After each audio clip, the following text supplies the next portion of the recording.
Sweet. Okay. One, boom.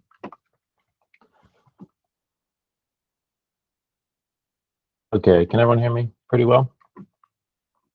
Sweet. Yeah. So Yes. today we're talking about databases. Um, we're going to go over just some kind of high level stuff at first, and then we will look at um, how to use them, and also we will look at implementing Mongo, which is the database that we're learning in this class, and how to hook it up to the project that we had from last week. So let's go ahead and look. So there's basically two kinds. This is kind of two examples of one of each kind, but it kind of shows a good thing of the difference. But we've got relational databases and document databases. And so Mongo is what they call a document database. And so kind of the entire purpose of a database is to just hold data. So it just, can live on your computer, or in the case that we're going to use for the class, it will live in the cloud. And it could just live on some server somewhere. It can live inside a Docker container, anything like that. So it's just to hold the data, and it's just kind of a static thing that will sit there, and then you will interact with it in different ways, depending on what kind of database you're using or what tools you're using on how to update it or delete it. And kind of similarly to what we were doing before with the kind of JSON fake database that we made, that's exactly what you will do with a database. So you'll just, make calls to the database that will update it. You'll make calls that will read from it, that will delete it, and it will create it. Wrong order, but create, read, update, delete. So CRUD. I use that acronym a lot because you kind of hear it a lot. So it's good to know. There's a lot of like random acronyms that people will just throw out all the time and just kind of expect you to know. So whenever people talk about CRUD, that's what they're talking about, is just reading or interacting with data in some way. So let's talk about Mongo specifically. So this is just on Mongo's website. They've got a lot of documentation and stuff, which is why they're really cool. But some advantages to Mongo is that it can be completely hosted in the cloud. It's got what they call flexible document schemas. So that means that each record could be a little bit different, but still kind of be related. It's widely supported and code native data access. That means that your code can access the database, and it's used often, which is one of the main reasons that I like to use stuff like React and Express, is because when something is the most used technology, there will be a lot more resources and a lot more options for whenever you are going through a problem yourself. If you're working on something that's smaller, there may not be as many people who have hit the same issue and felt the need to publish it on the internet. So it may be harder for you to figure out a solution and kind of give you a headache. So widely supported is always good. Some of this other stuff is fine. Simple installation, also super important. It's kind of why we're choosing to use Mongo, is that it is very, I'm not going to say easy to learn, but it is more simple than what Postgres is, or any really SQL database is. So let's kind of look at what that looks like. So in Mongo, you've got a collection, which is just, think about it like if the database is this big overarching thing, it holds many collections, and a collection could be like books, for example. So inside of our books collection, we will have many books, and so that each individual book would be one document. So whenever we were looking at our JSON that we had before on Saturday, each object that we got of one book, that would be one document in the database. And so all of those documents, they live inside of a collection. And then if you have multiple collections, let's say users, books, authors, stuff like that, all of those would be separate collections. So then one database would have many collections. And on the document, you will have fields. So that would be on the book, you will have the title, the author, you know, any kind of indexing information, stuff like that. And the rest of this is just kind of high level stuff that we're not gonna care about so much right now. And then let's look at what the equivalents in Postgres are. So this is like talking about just a relational database. So instead of having a collection, you'll have a table. And so it's just kind of a similar term that you should know if you ever learn Postgres or look at Postgres, it's kind of the same level as a table. A database contains many tables. A table contains many rows. So the table here would be a books table, and then a row in the table would be one book, and then a column in that table would be your authors or your title or whatnot. That's how those line up and the kind of the differences. And we'll kind of look at something a little, I think I had it down here somewhere. Yeah. So this is not super important. It's just good to look at. You can see how this is kind of scary looking. This is raw SQL. Oh, what's that noise? Zach made it loud. So this is raw SQL, and it's kind of scary. And this is kind of the reason that we're using Mongo, is that SQL is kind of its own language. And so the SQL database will understand this. So this is how you create a table, how you insert into it, how you read data from it. And it's a lot to learn. So it could be its own module pretty much. And so Mongo works in ways that are kind of familiar to us. So this is how Mongo queries look. So you've got your database and then the collection that you're targeting, and then a method on that collection. So in this case, insert, and then you just give it a JSON object. So it's really familiar. It, like, you know, now that we've already learned JavaScript and objects and stuff like that. So that's kind of the main advantage to learning Mongo whenever you're already learning a full JavaScript stack, is that it just feels kind of familiar. The big thing to learn is like, what are the methods that exist on each of the collections that you'll have, you know, when to use insert, when to use find, you know, just stuff like that. So that's kind of what the databases are, different options for databases. You won't have to worry too much about a lot of this side of stuff right now. This is just kind of good things to know, and that there are other options out there outside of Mongo. We're just using Mongo because it's kind of easier to learn. Any questions over high-level databases? Negative. Okay. Yeah, what's your favorite database, Braden? Whenever I first started, my favorite database was Mongo. It's what I learned first, so I didn't know any better. But it just felt really easy, and that's why I liked it. And Postgres seemed like a lot to learn.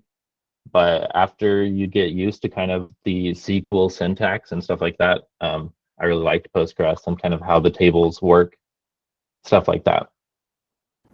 Doesn't it kind of depend like how you want to organize your data as well? Like different databases are good for organizing in different ways, but like how much data you have or stuff like that. Yeah, exactly. So one big databases. Sorry, go on.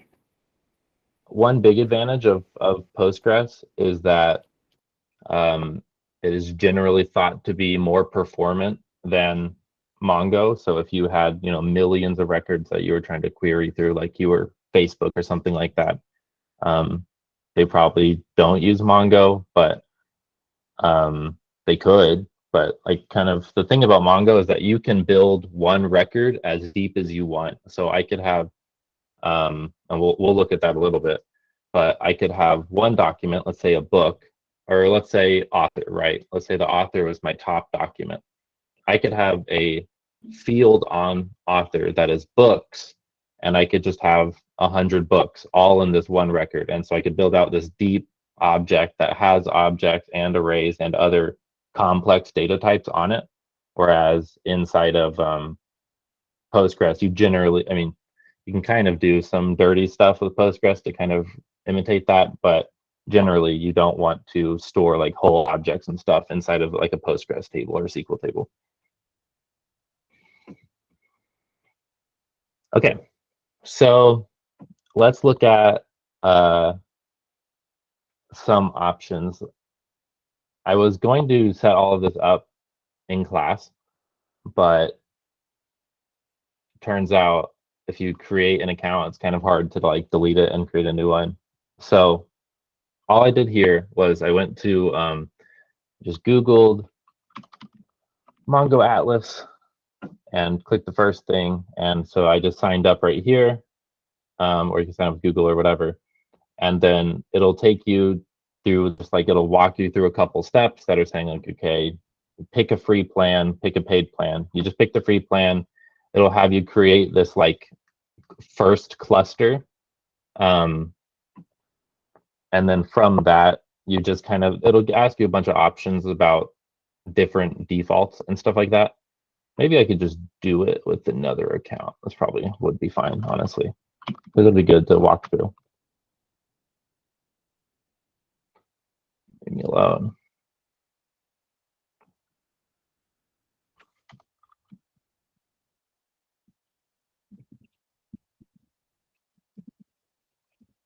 We'll use our Bison account, that's fine. Password, generate me something.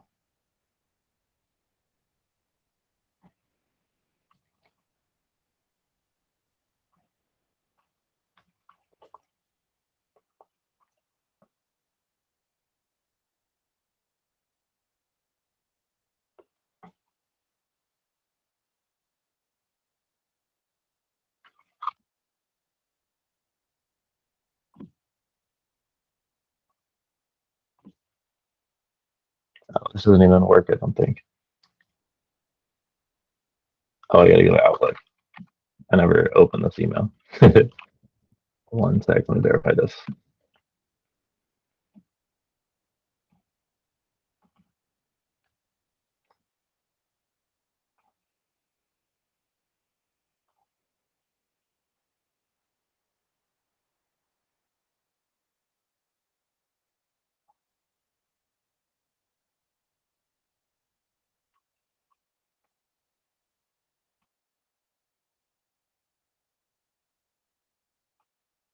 Well, maybe.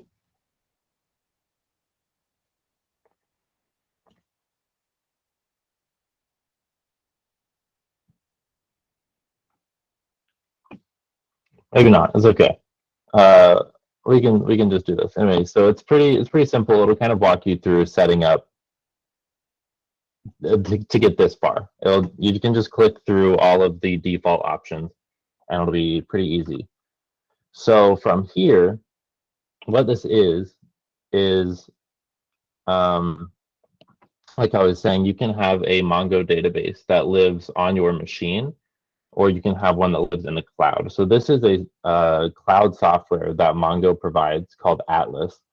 And what it does is it basically holds your databases for you, so that you don't have to have them on your local machine. And the reason we're doing that is it's much easier to set up this than it is to get everything set up and running on your local machine. And you could just run a free account pretty much, I think, forever. And if you don't go crazy with tons of databases and stuff, you probably won't ever need much more than that. So just for learning purposes, this is the easiest way to start. Not a lot of hassle. And so how this works is that we've got a database here, and then we've got this little cluster, and then you can say connect, and then you can say connect your application. We've also got other options here. You can say connect using MongoDB Compass. And so let's look at what that is. So if you go to Google and you type MongoDB Compass, it's another thing that's provided by Mongo. This is a GUI, it's graphical user interface, and that just means it's something that lets you look at the database in a pretty way, without having to look at like a terminal looking thing to look through your data.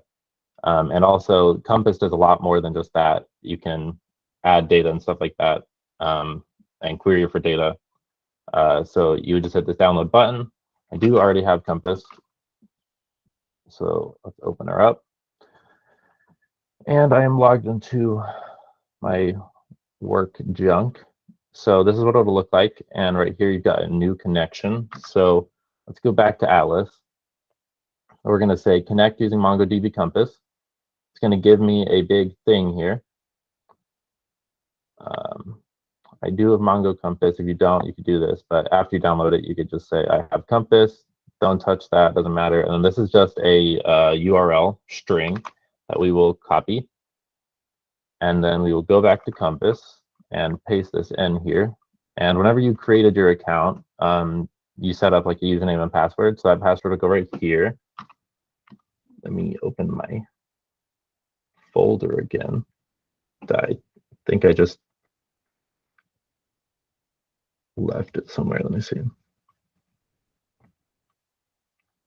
Okay, coders, curriculum, module 5, day 3, bin.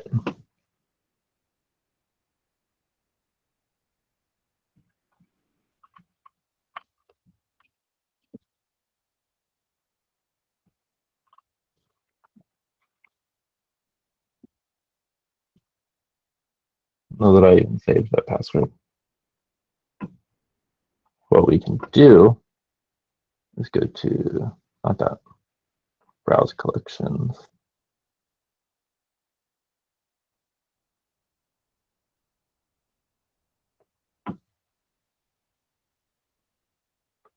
Isn't there a way to see my users on here or something?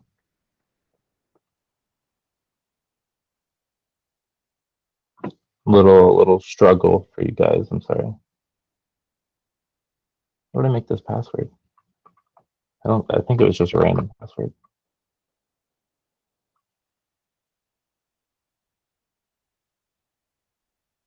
Let's troubleshoot and see if they'll let me just reset this password.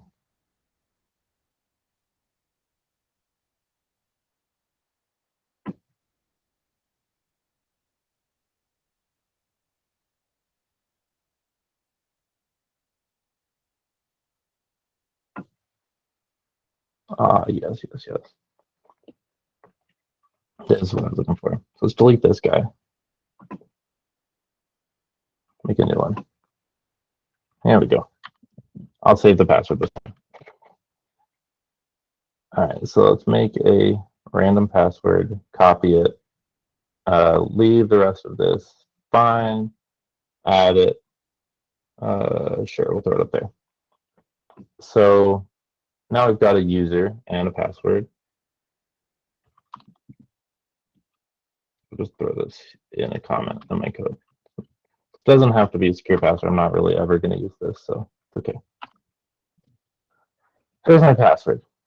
So I can say save and connect. Okay,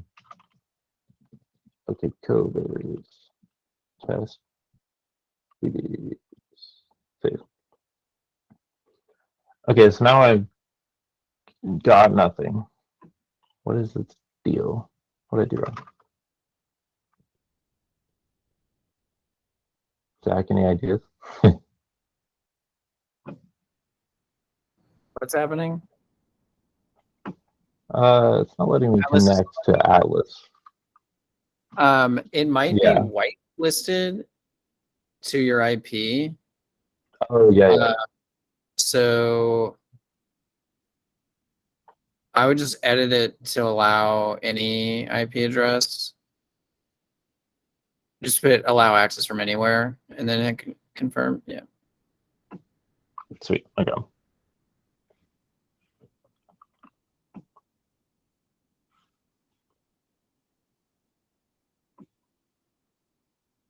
Pending.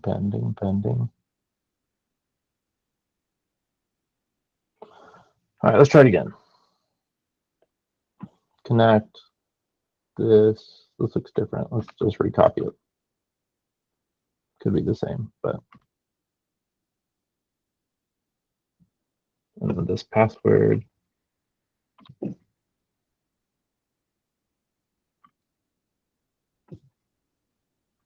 Sweet.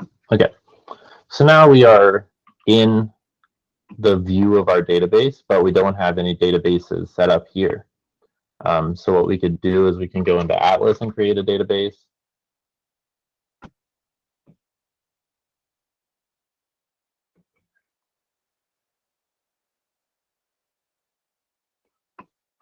Okay.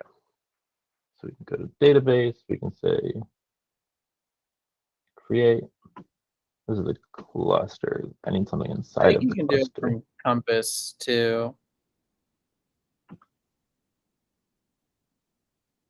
Yeah, I think you Add my probably. own data. Oh, okay. You gonna do it from inside Compass? No, you're good. You're good. Okay. I just personally haven't done it from Atlas before. Yeah, me either. So we'll just call this our test database, and we'll just go ahead and make a collection. I'll just call it users, and that should work fine. We're not gonna. This is just for our initial purposes. Okay. So now we've got a database and a users collection. And if we want to add something, or I guess we need to visual insert document. Here we go. So you can see that it's already populating this ID for us, and it's just creating a big string of nonsense. And so that will be on every document across everything you do. And so whenever you want to reference a user, you can say find a user by ID, and it would be this value right here. And so like let's just say like a user has like a name, and then the user name is Braden, and then it's good enough. So insert. So now I've got a user, and so this would be just like a JSON object. And so here, this is the same as Compass. It almost is like the exact same UI. But I think we should be able to refresh this. Is there a? Yeah, there you go. So this database showed whenever I hit Command R. We go to users, and we've got the same thing here. So this is hooked into the database on Atlas. So I basically don't need Atlas up anymore. Just anytime I want to interact with the database or see the database, you could just use this, and it will be speaking with Atlas through the URL that we gave Compass earlier. So now let's say we just duplicate this, I think, right? This one.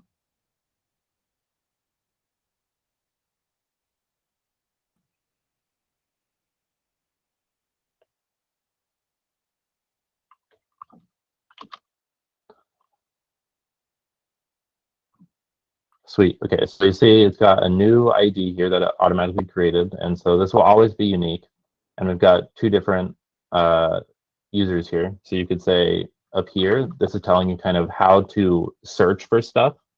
So we can look at how to do that. So we've got an object here, and it says the field, colon, and then the value. So it's kind of, it wants you to give it like an object of search. So I can give it a name, and you see kind of autofills for me there. And then I give it a string, and I will say Braden. So then I will hit find, and then it'll just show me that kind of stuff. Or you could even search by ID underscore underscore, and this thing.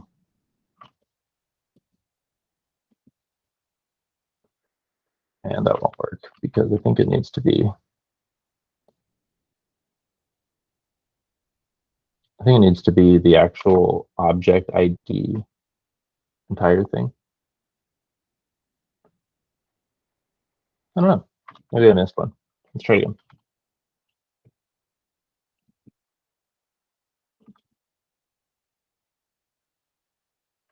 Yeah, you have to wrap it in that, and it's underscore ID.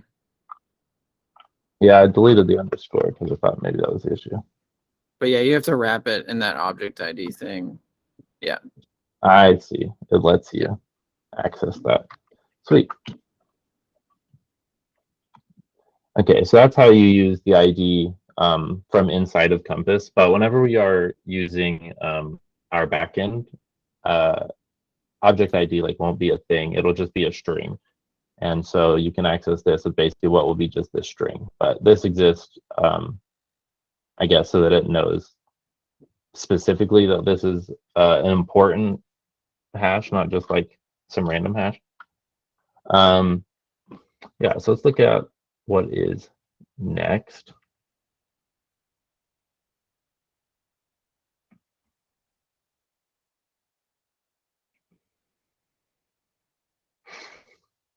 So that was kind of a lot of the baseline stuff.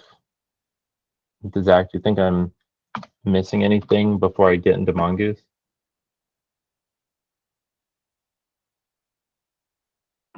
Did you search by like another? Did you search by name? I did by name, yeah. Okay. Inside of here, yeah. Yeah. I mean, yeah. I mean, you can make these documents inside this collection like as big as you want. So like, whatever data you have on a user, like you can just add here, and it can just get, you can just store a ton of information. So Yeah, so let's look at that. So here we have pets on my user. And so this tells you like every kind of type that you could have in here. So I could even have an entire array inside of my object, and I could just keep adding layers to this. So I could say, okay, my pets is right now a string. I could change that to be its own object as well. And so then I could say,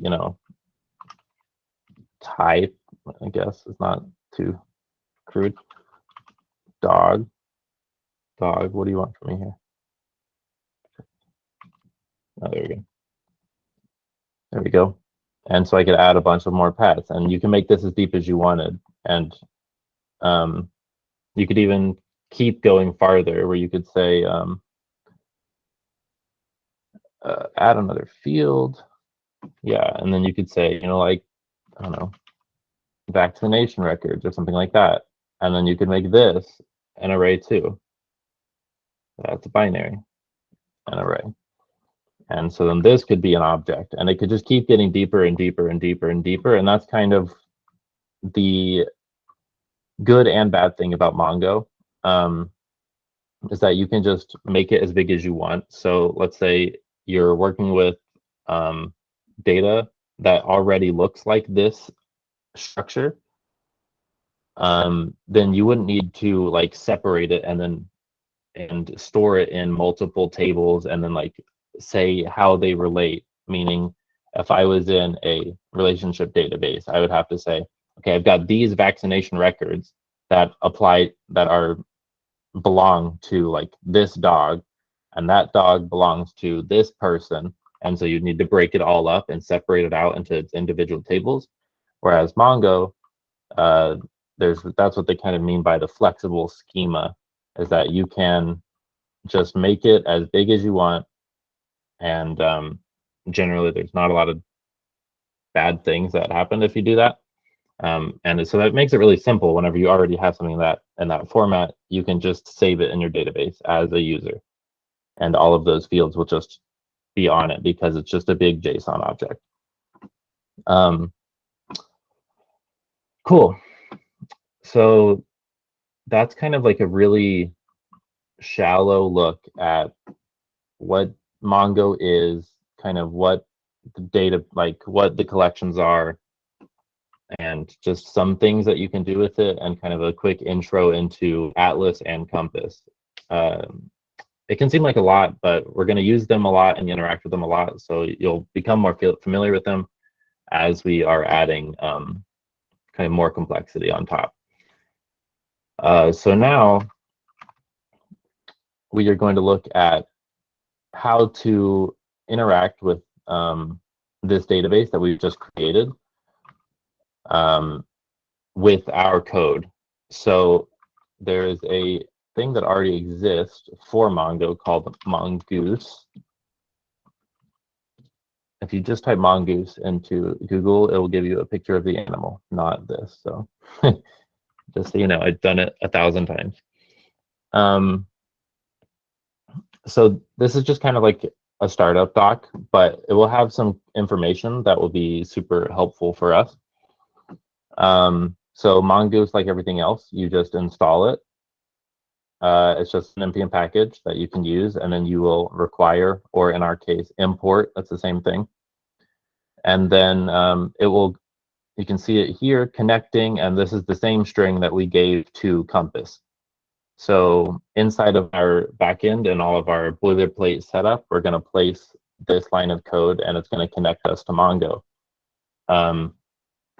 So that's one thing that Mongoose does, is that it lets us connect to the database pretty easily. Another important thing is that it lets you do this, which is defining schemas. So is this going to give me a nice definition of schemas and what they are? Yeah, so here we are, we've got a blog schema. And so what that means is basically whenever we're defining a blog document in the database, like what should it look like? And this is like basically defining very specific things. So it's the title, and it should be of the type string, and then author string, body string, and there's also other stuff. So like we have a date that's of type date, but then also we can say default is right now. So you could say like, hey, if we don't supply a date, then it will just automatically give it a value in the database. Kind of how the ID gets automatically populated, this would also be automatically populated. There's other stuff that exists on here, like required and stuff like that. So if we have a book schema, we could say like title is required, author is required, stuff like that. And then if you tried to insert into the database, it would check your schema, and it would say like, hey, that's a required field, and then it would throw you an error because like you can't create something that doesn't match the schema. So it's kind of just what the schema is, and that's one of the big things that Mongoose provides. Is like I was saying, Mongo is kind of the Wild West where you can put anything you want into the database, and there's nothing stopping you. And so that can be a headache for, you know, working in a team, stuff like that. If your coworker or someone adds a record into the database that is just massive and doesn't make any sense, and you don't really know how the data is layered out, then it could be hard to interact with if all of the data doesn't match. So this is a way to kind of. So if you have Go ahead.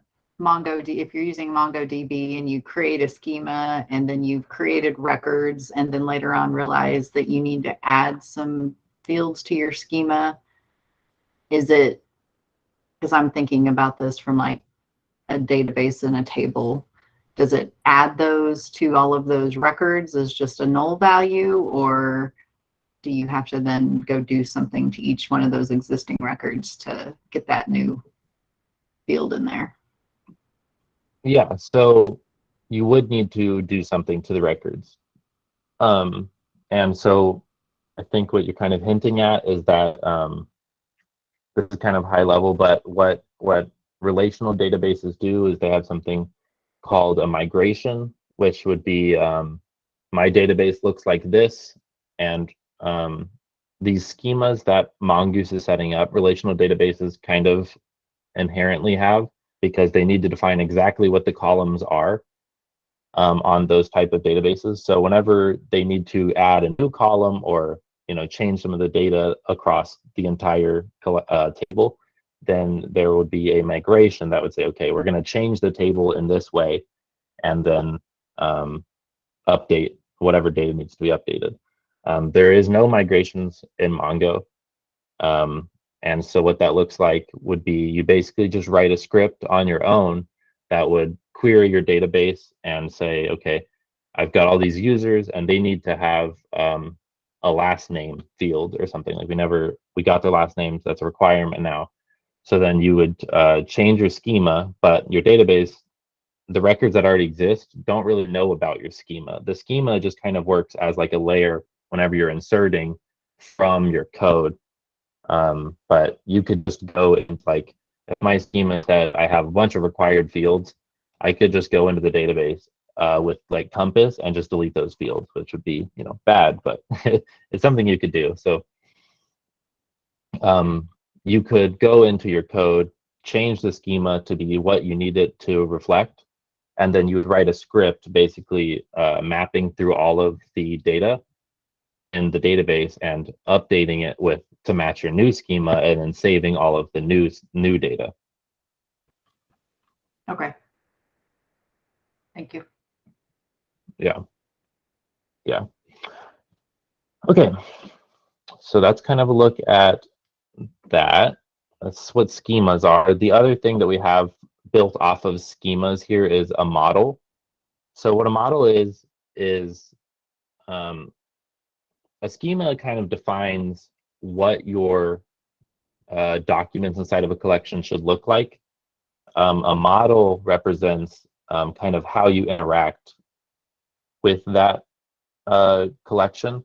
And so whenever you're creating a model, like here you see const blog equals mongoose.model, it passes the name blog, this is the model name, and it passes the schema. So now it's basically building out a model based on that schema.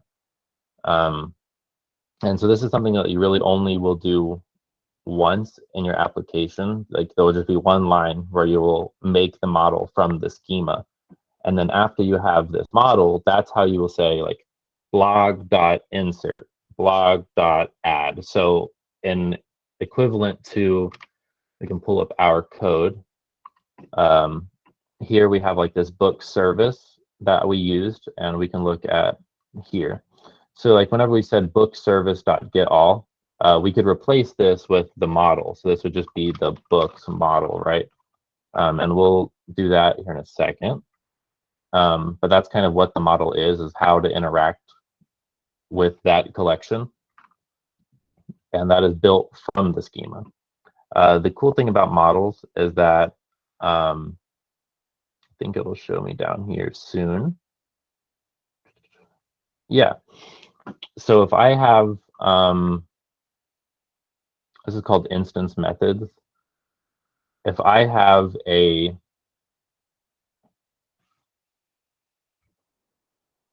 what's happening here? Schema, new schema, methods.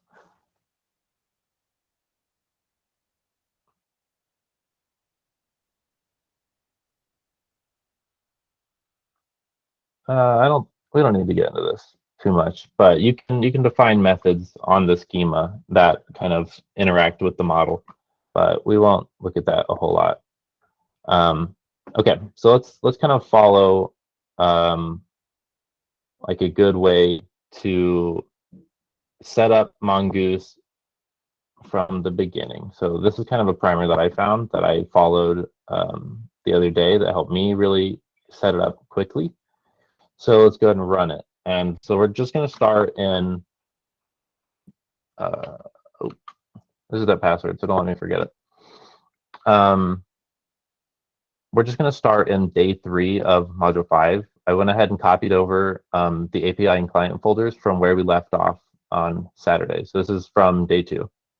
So this is just kind of our baseline. And so it still has the book service and stuff in here. And after we set up Mongoose and Mongo and stuff, we'll just delete all of this. So what we got first is we need to pull up our terminal. Boom. And is that big enough? Too big? Too small? That looks good. Looks good. Sweet. Okay. So I am inside of day 3. So I'm going to change direction into API. And now I will follow this thing here. So it says npm install mongoose. That's what we'll do first.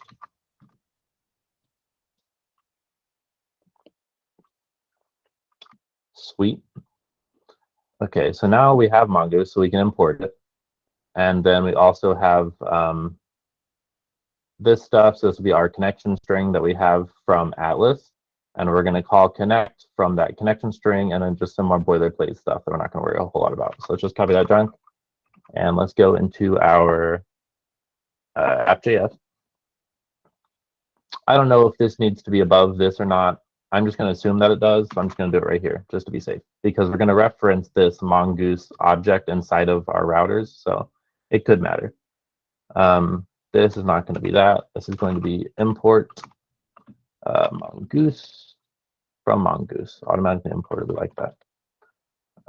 Set up default Mongoose connection. Sweet. So we need to replace this string. I hate that they use bar here. This is from the other thing too. I can't spell. So that we need to replace this with our Atlas string. So we should be able to pull out of Compass, I believe. Connect, disconnect.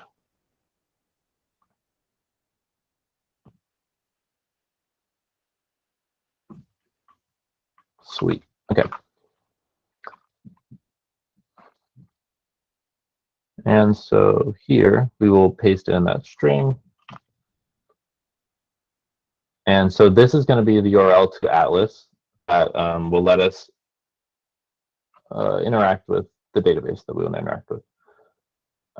So MongoDB, we're going to connect it with mongoose.connect at that, and then just this other junk that we don't care about. Okay. That should be good. Let's get this terminal out of the way. Can I get that for a second?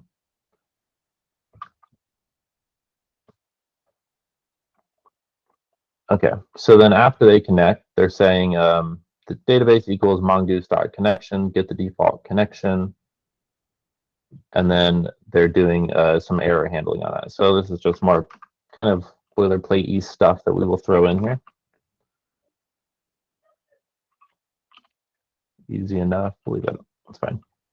Make this const because it looks better. Still can't spell. Sweet.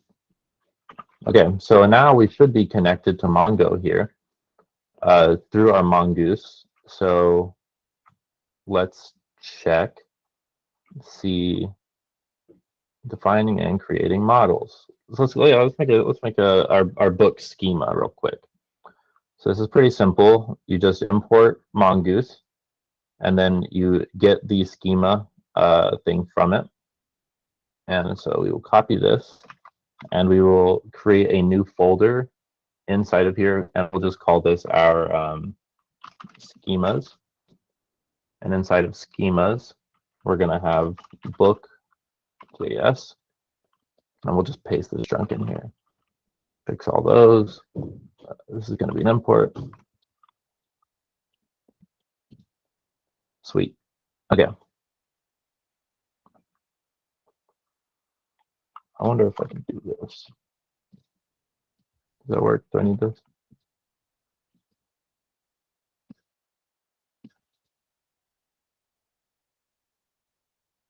Yeah, it seems to know what that is. Okay, cool. So we're going to get the schema from Mongoose, and then we're going to make a new schema, and we're going to call this the book schema. Sweet. And what this is going to have on it is the title. It's going to be a string. It's going to have an author. It's going to be a string, capital, and a bunch of other fields. And so what we can do is just copy that from in here.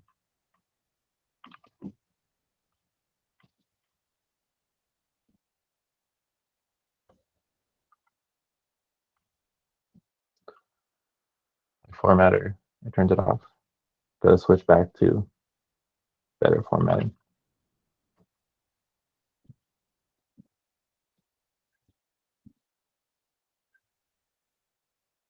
Prettier. Sweet. We're gonna come in here. This.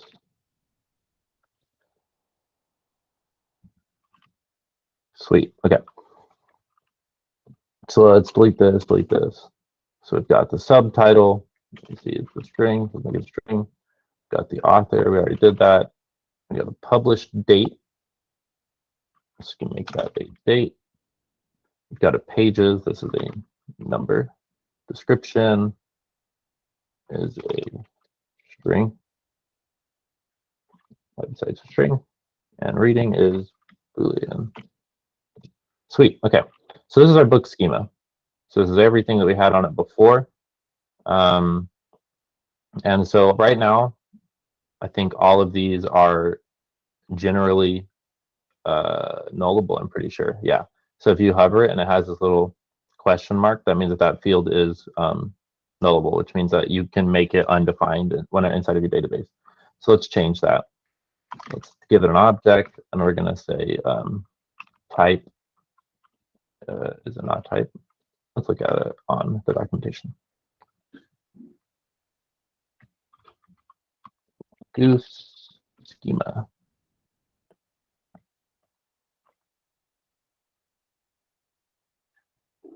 Oh, it was. It just didn't want to help me.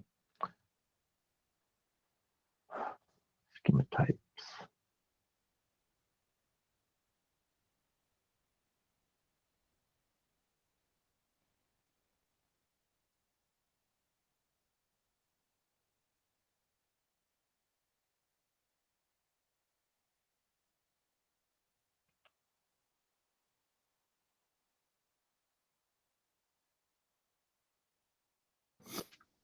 Sweet. So here's our options.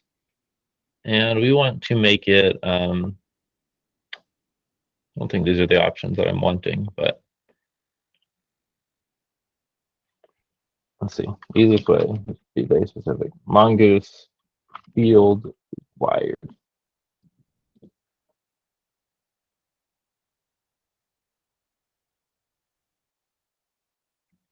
There we go. So it's just required true. That's all we need.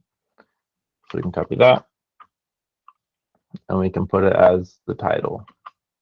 And we can put it as the author. And what else is required?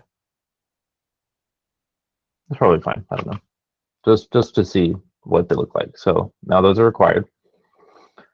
Okay, so let's follow our docs here a little bit more. So now we've got a schema. We can create a model from that. Maybe we can rename our folder here because I think it makes sense to make a models. So let's do this. Const still cannot spell. So this is going to be, we'll just call it book. And this is going to be what we're going to export, is this book model, because that's the one that we're going to be interacting with. So let's say export default book. And so we're going to create a Mongoose model at a book, and we're going to use this book schema that we created. Okay, so now we're going to come over here. Let's rename this folder to models instead of schemas. You could make a models file and a schemas, but since we're not going to do a whole lot to the model right here, it's simple enough to just put it all in the same place. Okay, so now we've got a book model, and so now we can import this book, and we should be able to see what kind of stuff is on it. So let's do it inside of our get here. We'll still just leave this there, but it'll just be an easy way to use it. So let's say console.log book, and you see it's importing there for me. So I'm importing book from models/book, and let's just like log that and see what that is. Okay, so to hit this, we're going to go use Postman and hit our get route that we defined last time. So let's go into Postman.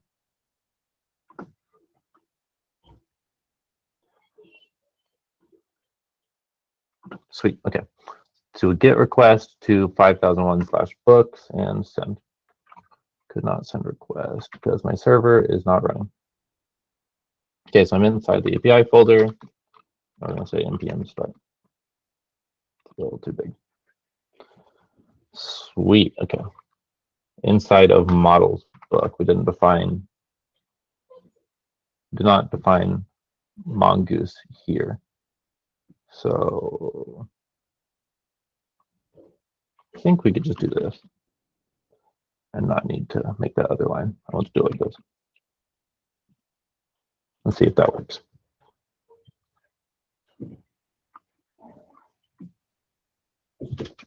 We're getting authentication failed inside of our Mongoose connection. So let's see what we did wrong.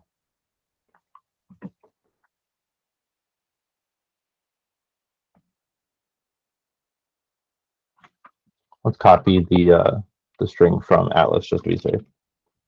Mongo, Atlas, sign in.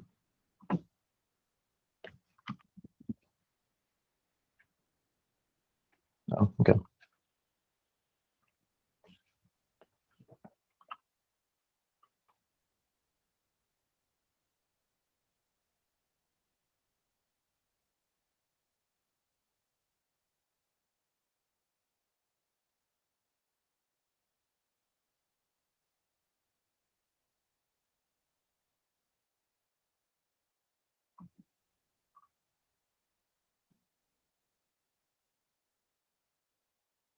I don't know what happened to my cluster. It's okay.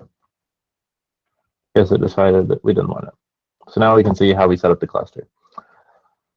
Serverless, dedicated, free. That's what we like. We can ignore all of this. Create cluster. Okay, username and password. I don't know how this got deleted, but it's honestly better. Auto generate, copy the password, create a user. Where would you like to connect from? Local, add my IP, and finish and close. Congratulations. Go to databases. Okay, so while that's doing that, again, for some reason, let me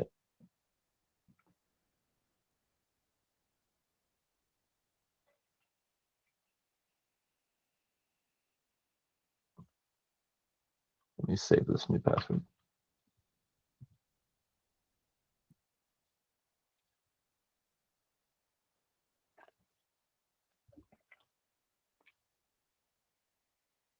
Any questions while this is running?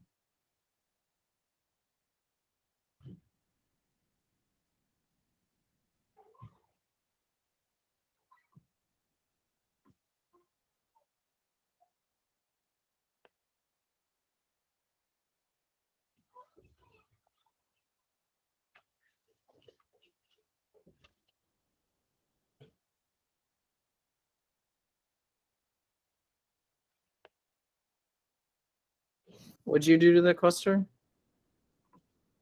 I don't know. I just came back and it was gone.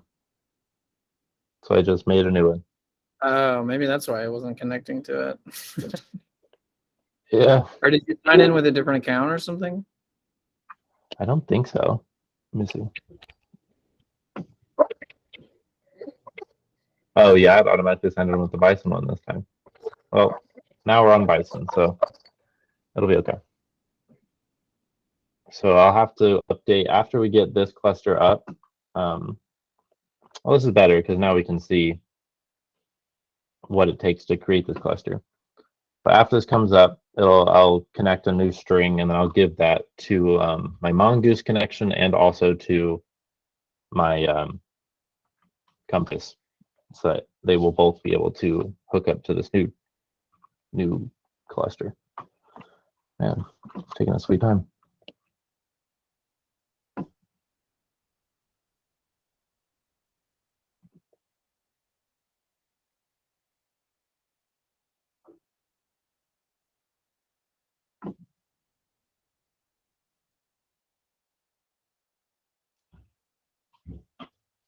Got a couple minutes. I'm hoping we can at least interact with our database. There we go. Okay. Connect. Let's copy this URL and close. And let's go back here. Paste that in. Get this new password.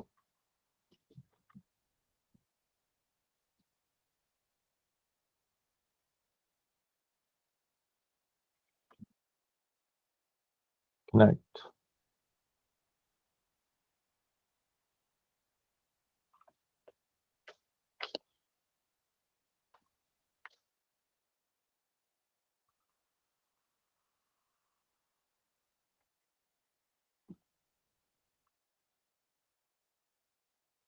Sweet. Okay, so that's good. Let's go to our code, do the same here. Oops. connect, boom, copy.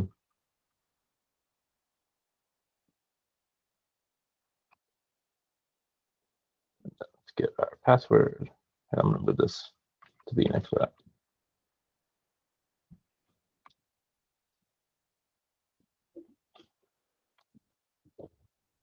Save that. Make sure, okay, everything looks good here now, so hopefully that worked. I'm gonna kill it and restart it just to be sure. Sweet, okay. So that looks like it worked fine. So now let's try to make a GET request to our books just so that we can log and see what we get. Send, sweet, so that's all of our GET data. Let's check our logs. And see we got here a model that is a book. It's less than helpful, but at least we know that the model came through properly.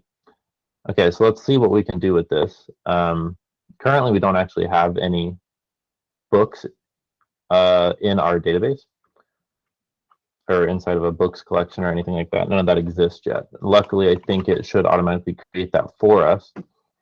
So if we come down to the post request, let's look at adding to the database. So let's say book dot, what kind of methods do I have here? So there's a couple ways you can do this.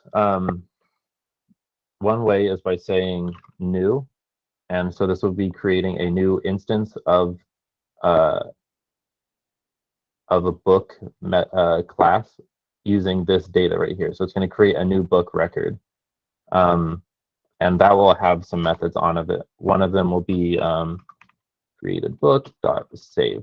So this is not actually doing anything with the database yet. All this is doing is creating a, will this tell me? Yeah. So you can see it's creating a book model based off the schema, and it's going to create a document, but it's not actually saving in the database until I call this right here, created book.save.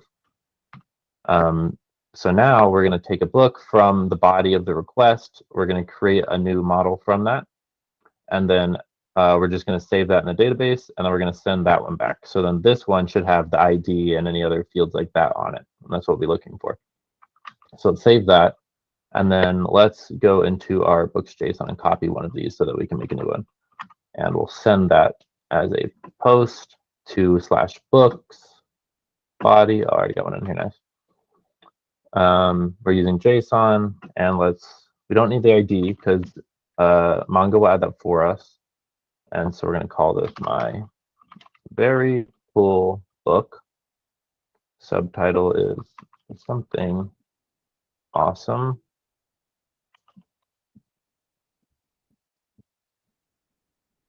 Published.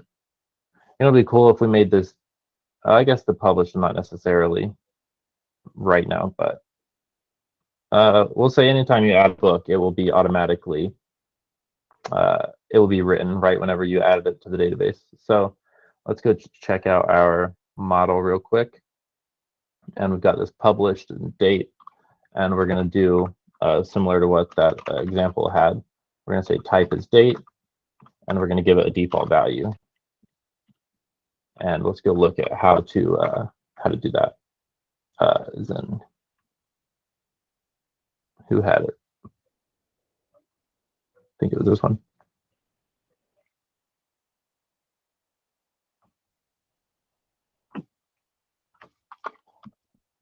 Mongoose schema default value date.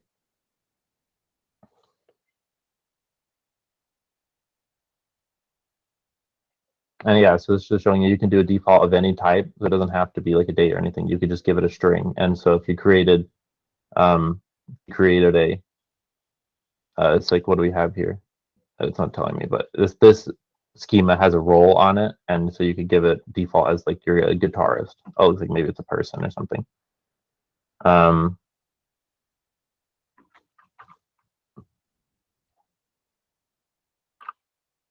Post date. Oh, here we go. Just date.now.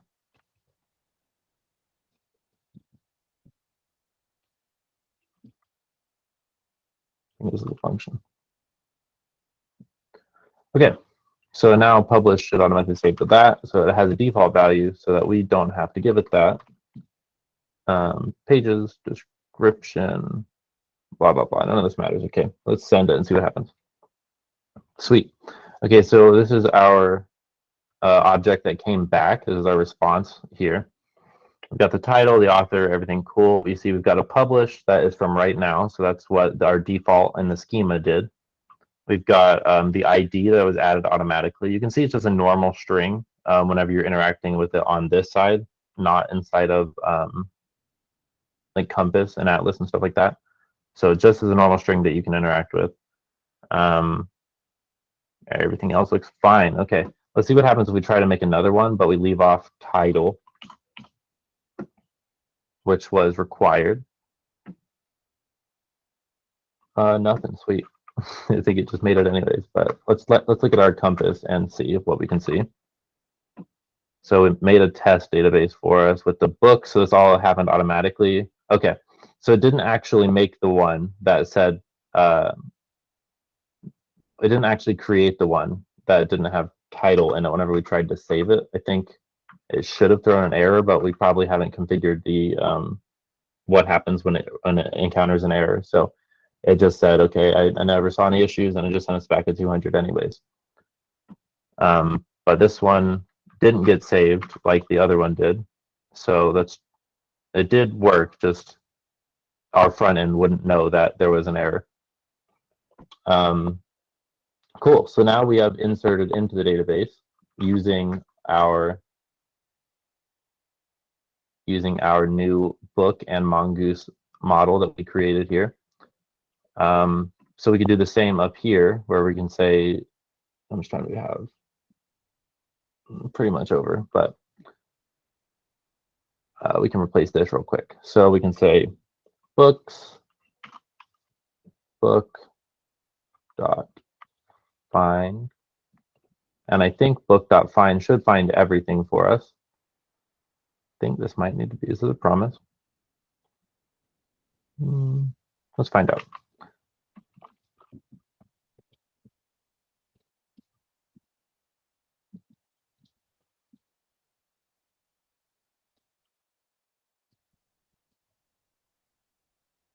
Let's do a GET request to books and let's send it. Big ol' error. Let's see if we got an error here.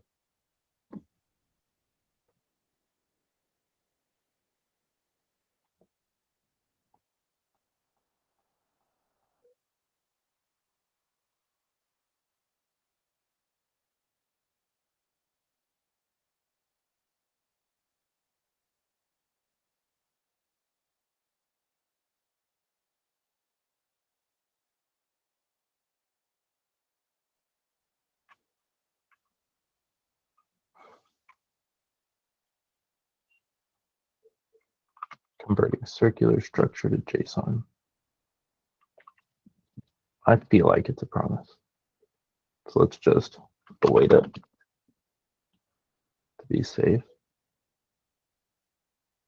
Maybe this one should be awaited too, but we'll find out.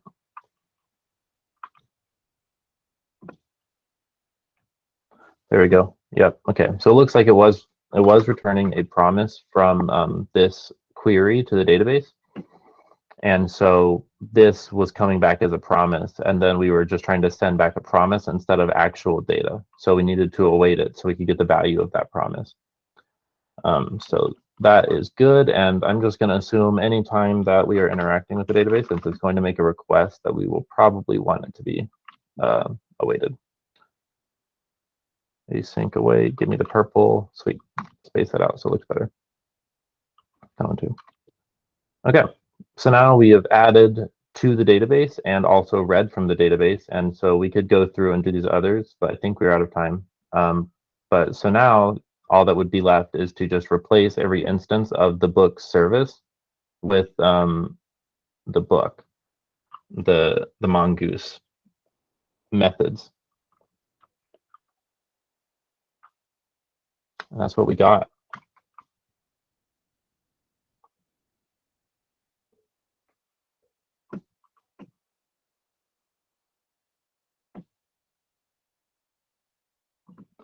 Sweet. Any questions over that before we wrap up?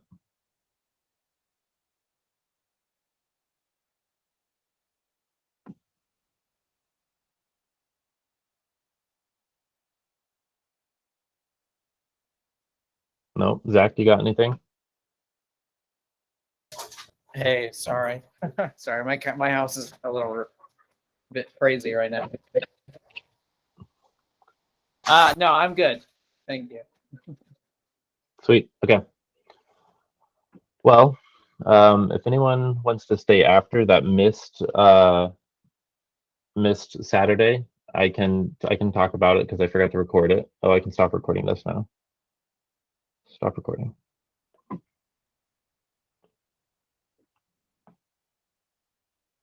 And that'll be it, guys. Thanks for coming.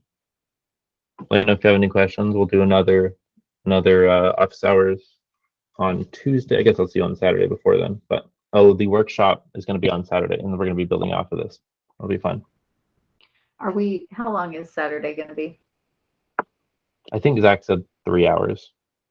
Okay. All right. Thank you. Have a good night. Yeah, you too.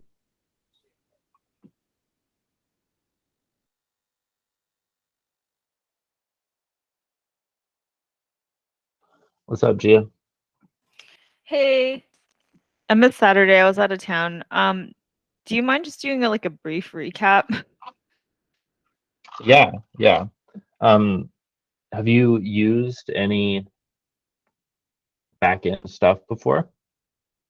Like in terms of databases, I've used Salesforce version of SQL, so like SOQL and SOSL, but that's Okay. about it.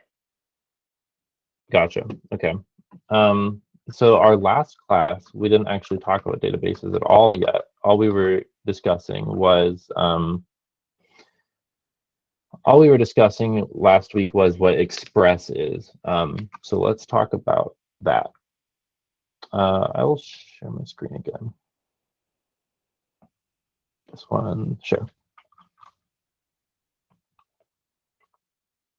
Sweet. Okay. So we're just going to ignore everything we did today. That has to do with the database stuff. But so what Express is in general is just kind of a wrapper around Node.js that will help you like build and define a server, and it will handle a lot of the routing for you. Think about the front end when we were doing React, and you have a path that you could have your friends list, or you could have friends / colon ID or something like that, or friends / colon name. And that would be like that one friends page. And so the backend kind of works in the same way because of Express, is that it helps define the routes in the same way. So we'll kind of get into that in a second, but we'll have a quick look at some of the setup stuff for Express. So there's two files here that are really important. There's the index.js, and then there's the app.js. So we'll start in the app.js because it's kind of the beginning. So we have import Express from Express. We're calling that function, and we're storing it in this app variable. And then it's got some like boilerplate stuff that it just starts up.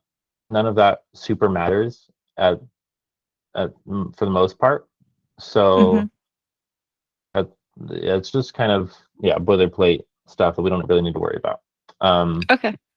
This is all the stuff we did today. The other important thing in here is this line right here.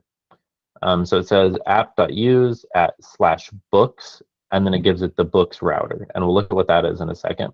But the /books is saying anytime I get a request at my home route /books. So let's say that my home route, we'll define it in this next file over here, but at my home route, let's say it's localhost in our case, whatever port, and then /books. So it says if I get a request from anywhere, the front end, from Postman, from another server at this route, we're gonna hand it off to the books router, and that's basically gonna say like, what do I do? anytime goes into the books. So that is what this file is defining. Let's check out index.js here. So inside of here, we are importing app, and then we're importing HTTP from HTTP. This is the same as last Wednesday when we set up the node server. So we're going to create a port, and that will be 5001. We're going to take that app express variable, and we're going to set the port on that to that port 5001. And then we're going to say HTTP create a server based on that express app. And then so with the server, we're going to say server.listen to 5001. And then on error, we're going to call this function. So I'll just boilerplate down here. And then on listening, another function to boilerplate stuff. So it's just some error handling when something goes wrong. And then you've got this function that will just say, hey, we're listening on that port. Sweet. So this is kind of all it takes to set up Express. It's kind of lightweight. It looks like just a lot of random junk. That's kind of all it is. It's just setting up stuff that it needs to run the server. Mm-hmm. Okay. So now let's say we get a request at 5001/books. What that's going to look like is that a request is going to come in to this server over here that gets started and is listening on 5001. And it's going to say, okay, now we're at the /books, hand it to the books router. So then we're going to look at that. Books router is coming from route/books. Okay. Okay. Where did my mouse go? I think my VS Code just froze. Did my mouse die? Your mouse My is mouse on died. books, but I don't know. Yeah, it won't move though. Here, I'll plug her in. I haven't charged this mouse since I bought it, so it's probably the issue. Okay, there we go. We'll just play wired for a little bit. So inside of here, we're importing the router from Express as well. And so this is another thing that Express is giving to us is this router class method thing. So then we create this router, and so then we're now the router has some methods on it. It's got, these are similar to what the verbs that you guys talked about when you first introduced Node last Wednesday. So this is going to be the get, the post, the put, and the delete. So it has all of those methods. And so what you have to think is that since we are in this file, the only way that something can get into this file is if we were already at that route. Localhost 5001/books.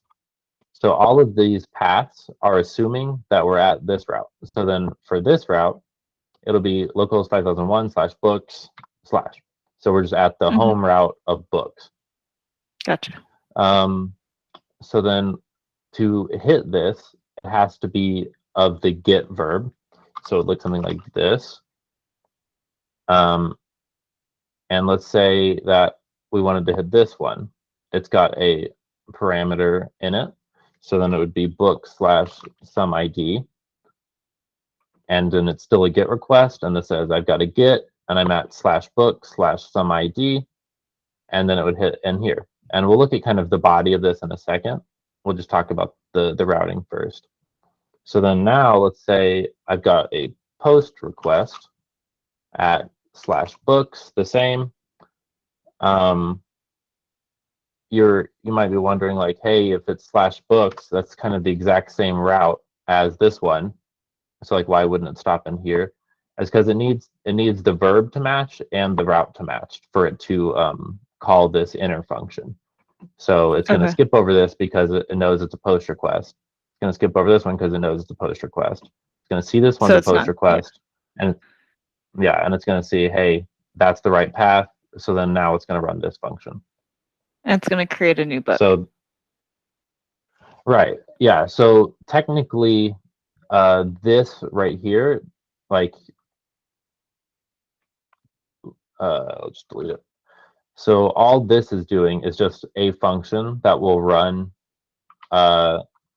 when that route gets hit. So all, like, you know, if you wanted to do it, you could just say console.log in here, and it wouldn't have to do anything else at all. And that technically like would work. It would just maybe leave some issues, but the weird thing about how all of this works is that the verbs on the request don't actually matter, because the request and the client, the browser or Postman or whoever, whatever front end you're using, it won't know how you are interacting with the data. It just knows that I'm sending a request and it's a post or it's a GET or whatever. So what that means is I could make a post request and then I could update some data or I could delete some data, and nothing, like there would be no errors. It would never know. So this is really just semantic. It's kind of for you and for other developers to recognize, okay, I've got this route and it's going to be adding stuff. And so like I could change this to a post request and this to a post request and this to a post request, and they would all work. So all this is just kind of for you to know generally that this will be adding or creating data. Yeah. And so inside of the request, the function that we create is what actually is adding the data. But we could, make a delete request that creates data. It would just be bad. So, in best practice, follow the verbs to how you're updating the data. So let's look at the body of each of these functions that we're giving on the controller. Controller is kind of one thing that they kind of, some people call these controllers, other languages call these controllers.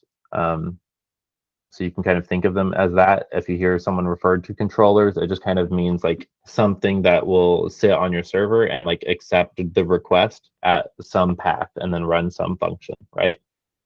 Okay. So let's look at it.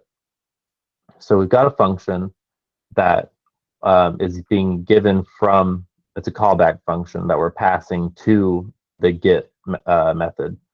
And so what we have here is request and response. And so this is the request that we're getting in. And the request has a lot of stuff on it that it will not show me. But we can look at that on the interwebs. Show me Chrome. Where is Chrome? There's Chrome. Okay, we've got request, express, request, object.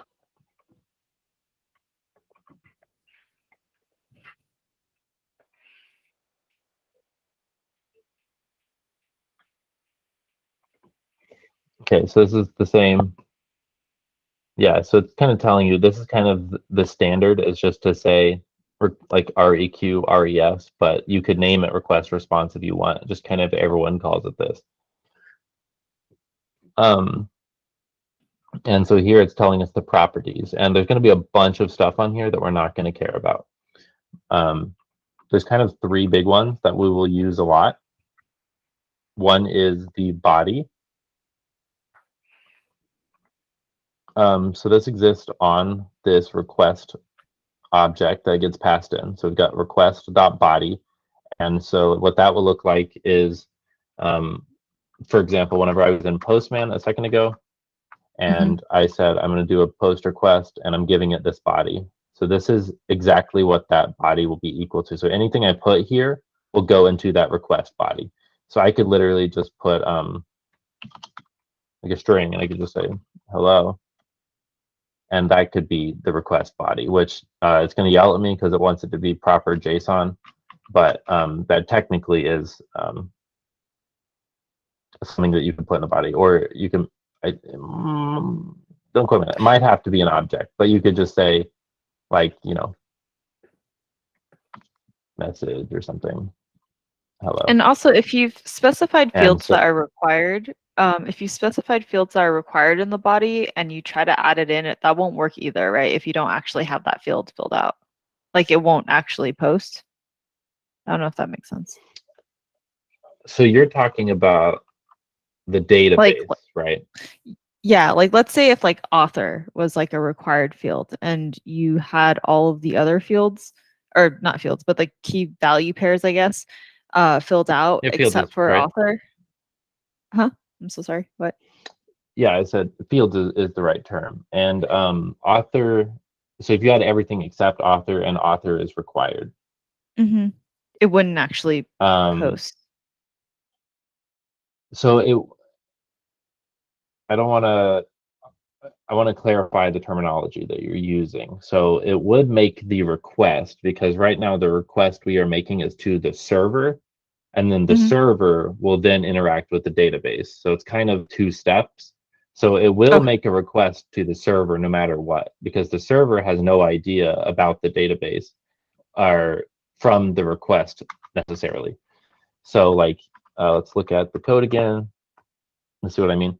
So here, this is the request that is coming in for post, and it's got the request body. So this is going to be whatever I put in there. So this could be like you were saying. Let's do Control Z a couple times to get my stuff back. Like title is required, right? So then if I delete title again and take this, and I would post this, then Okay. I come in here and request. So like book equals this. So this is what book equals. And so it Okay. doesn't have a title, but the request is still made. Like the post request still exists and it still happens. This would still Okay. run. But then here, when we interact with the database and we give it that book, then this would not, well, actually, this would create this object because this doesn't actually care, I don't think. But whenever you say save to the database, it will be like, hey, no, that doesn't have the right fields on it, and it won't save. Okay, that makes sense. So that's kind of, yeah. So this part will run no matter what, because even if the database wasn't here, I could still take in this incoming book and do something with it. Like I could just, say book. I could delete a field from it, like delete book.author, and then I could just send the book back. And I never needed to touch the database, which it wouldn't save anything, but it would just, modify the data however you needed it. But yeah, so the request itself doesn't actually have anything to do with the database. So it's kind of the two separate parts. Gotcha. Yeah. Okay, so let's delete Cool. this again. And so that is the request body. And so the important thing about the body is that GET requests and delete requests don't have access to the body, because this request knows that it is on a GET request. It's kind of saying request too many times to define itself, but it knows that it's a GET request, so it knows that it can't have a body. So if I were to come into Postman and I were to try to make a GET request with a body, like it's not like a thing. Mhm. I don't know what it told me. Oh, something about awaiting something. That's fine. So, oh, it's not gonna like this. But yeah, so this doesn't have a body, and the delete request won't have a body. It just has the rest of the request object. So let's look at another one that's on the request object is query. And so what that means is if I had something like this, book title, and this is similar to in the front end, you also have query parameters. I think you guys looked at those as well. So it's going to be some title. So then whenever I do this, it will put this as a key value pair inside of this object. So then this would be an object that would look like this. Book title is some title, something like that. So that's what this request query looks like. So then request query book title would equal this, and we're saving that into search. And so here we're getting all of the books, but then if we have a search query, then we're going to filter some of those books that match, and then we're going to send back. We should talk about the response here. So we've got the response.json is what we're calling at the end of these methods. And so what that's doing is saying, okay, I'm going to send back to the request. I'm going to respond with some JSON data, and that is what you pass in. So here is the books that we queried from the database.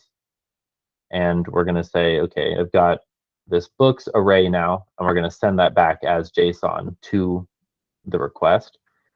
Let me delete this so that you'll stop freaking out on me. Okay, so now we're going to say response.json. There's a couple other things that you can do instead of JSON. You can say response.sendStatus, which we're doing down here, because after we delete this book, we're not actually there's nothing else for us to do. There's nothing for us to send back because we deleted it. So then we're just going to send back a 200. So then after you say response.sendStatus, response.json, it's going to end. It's not a return. Like, you could do stuff down here, but sometimes Express will throw errors and be like, hey, you shouldn't do anything after you've already sent back a response to the request. So generally, when you see response.something, that'll kind of be like the last thing you do in your method. So like if I submitted this would break because it's like response.json, that's sending the JSON back, and then I'm saying response.sendStatus, but I've already sent the JSON, so it's like, what are you trying to send again, you know? And then there's another one that is just response.send, and so that you could just put anything in here. You could just put a string in here that's just like, it worked, and that would be fine too.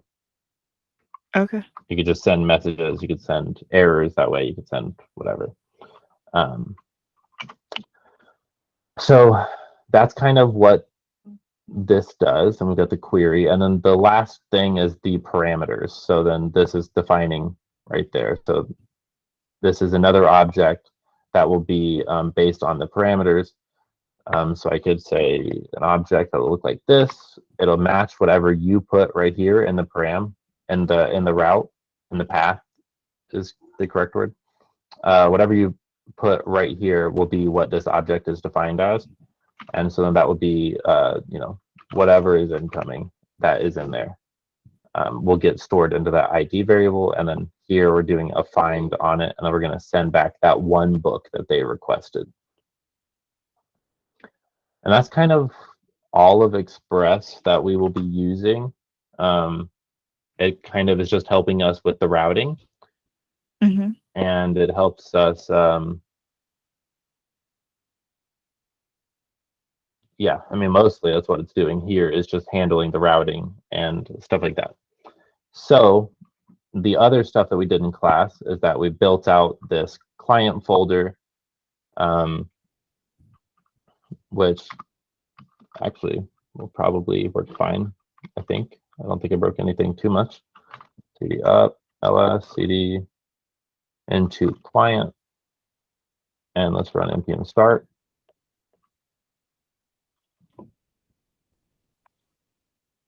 Sweet. Okay, so this is coming from our database on our GET request, and all we're doing is just mapping that and displaying the title. And so we can see in our network tab here, if we refresh, we're making a request to books, and we're getting a 200, and you can see the response. And so this is our coming back from our server. And then if we come into here, click on it. Ooh, I don't know why that freaked. Oh, okay. So this one is pulling from the actual database. And whenever I come to this page, it should be calling this method now to get the information about the one book. But now I haven't updated this one to also use the database. It's just using my mock JSON database, my fake database. So then that book doesn't actually exist. Like, these are talking to two separate